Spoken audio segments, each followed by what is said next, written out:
Bom, gente, vamos lá. Hoje são 16 de 12 de 2024, vamos fazer nosso estudo de mercado. O que é que eu identifico primeiro no eurodólar? Bem, o preço está em uma tendência de queda. Se ele está numa tendência de queda, eu quero que ele rompa as estruturas de mínimo do preço e deixe algum bloco de ordem validado na própria seção de Nova York. E aí o preço ele vem rompendo as estruturas dessa seguinte forma aqui, certo?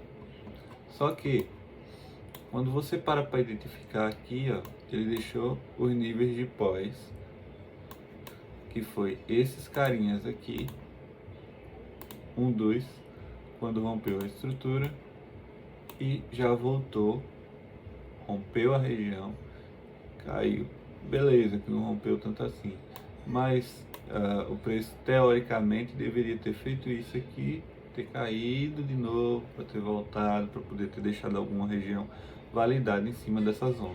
Como ele não fez isso, ele fez um viés direcional contra essa movimentação aqui. Dentro desse ativo, por exemplo, se a gente considera isso aqui como um choque, o preço veio a romper somente na seção de Tóquio aqui em cima. E aqui embaixo a gente não tem nenhuma estrutura para estar negociando durante a sessão de Nova York, porque aqui é a sessão de Londres. Então, se a gente considera isso aqui virada de chave, a gente não pode negociar aqui embaixo, porque aqui não é Nova York. Se a gente considera isso aqui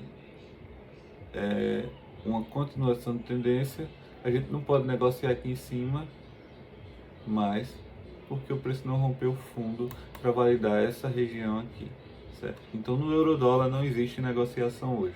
Quando a gente vai para o euro-GBP, a gente tem a seguinte visão: bem, o preço está em tendência de queda. Se ele está em tendência de queda, é nítido que a gente identifica quando o preço perde essa região aqui, que estava sustentando o preço, que a gente chama isso de BOS, e ele simplesmente vai lá e cai. Então, o que é que eu tenho aqui? Primeiro que eu tenho uma zona que eu posso tracejar ela como um prêmio discount para identificar a melhor região de negociação. Então, posso considerar também a partir dessa região aqui e levar o preço até onde ele está atualmente, até onde ele foi no máximo, no caso. Feito isso, eu teria aqui a primeira referência dessas regiões. Feita essa primeira referência de regiões, eu tenho meus locais nítidos de negociação aqui em cima por essa primeira marcação. A primeira vai estar aqui, certo? A segunda estaria aqui, e aqui a gente teria algumas outras demarcações também validadas para negociação dentro dessas zonas, como por exemplo esse blocozinho de ordem aqui no meio do caminho, também vale a pena. E ainda temos mais um bloquinho de ordem aqui. Então percebam, são diversos blocos de ordem que estão validados dentro das regiões. Aqui a gente também pode identificar o seguinte: o preço ele fez essa movimentação, voltou e caiu a partir daqui. Então, quando ele perde também esse último fundo, eu posso ter um novo viés de referencial de adoção, certo? E levar em consideração esse prêmio e discount dessa zona até essa aqui, para tentar estar negociando nesse bloco de ordem aqui dessa região, que também está muito bem validado. A gente teve uma captura de liquidez numa região de máxima na seção de Londres, que ainda me deixa uma bela de uma oportunidade de entrada dentro dessas regiões aqui. E aí, se eu traçar ele até a mínima realmente, a gente teria a possibilidade de uma entrada aqui com um alvo na região daqui de baixo. E aí a gente teria um risco-retorno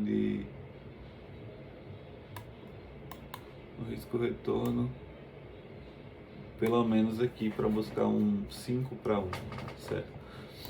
Então tá aí o desenho, a possibilidade de negociação dentro dessa zona, e aqui a gente vai ter outras regiões também que o preço pode muito bem tentar buscar. Se ele sair daqui e vir aqui, já são 461 pontos. Se ele subir mais do que isso, aí a gente já está falando de 514, 653 e 784 pontos para buscar essas zonas. Então qualquer ponto desse aqui é ponto de negociação, certo? Então, além de eu ter colocado isso aqui, eu posso colocar um ponto de negociação aqui nessa região, tranquilamente, ok? Claro, quanto mais na extremidade da zona, melhor, porque a gente tem um range de atuação. Então, por exemplo, se a entrada vem aqui e eu pego aqui, é bom porque eu tenho que levar meu take até abaixo desse 50% dessa região aqui. Então, ó, eu tenho um fator risco-retorno muito mais agradável, muito mais seguro do que pegar aqui e a gente ter um range um pouquinho mais curto, tá vendo?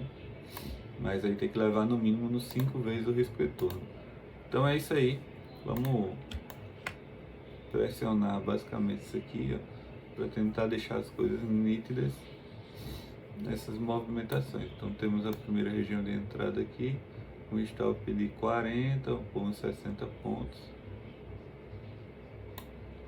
para buscar um alvo nessa região aqui embaixo, que poderia ser inclusive essa zona aqui de máximo.